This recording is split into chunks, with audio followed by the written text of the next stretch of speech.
Dunque siamo con la prima serie di staffetta femminile 4x50 mista. Azzurra di Bologna in quarta corsia, il tempo di iscrizione schierano la Barbieri nella frazione dorso, sono già pronte le analiste, Toffalin, Cerchiere, Stegani, Carraro, Cerchiaro, Colla, Savia, Marin. Vediamo la situazione al primo cambio con la Barbieri in quarta corsia 28,93, poi dallo Sport in seconda posizione.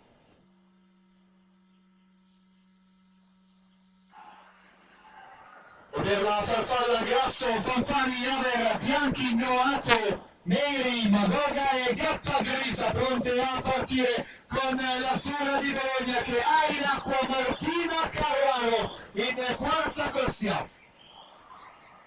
E siamo a metà gara con il secondo cambio, Martina Carraro 30,99. Piave nuoto con la Cerchiara 32,36, Team Veneto sale in terza posizione con la Cerchiara 34,64. Per lo stile libero Lugli, Brollo, Cielo, Cordella, Zarpellon, Gaspari, Perrotta, Franconetti.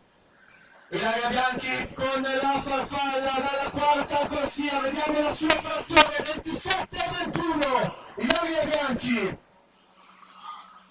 Record della manifestazione è di Cartabani, Peverin, Sarti e Bartellago 1,53,90 con l'Azzurra di Bologna che ha la cordella in chiusura, caccia di un importante crono, quindi la vasca di Rosario 1,53,90 record 1,54,08 per 18 centesimi, non è primato ma comunque vittoria. Team Veneto alla seconda posizione in 1,59,68 e poi l'Hydros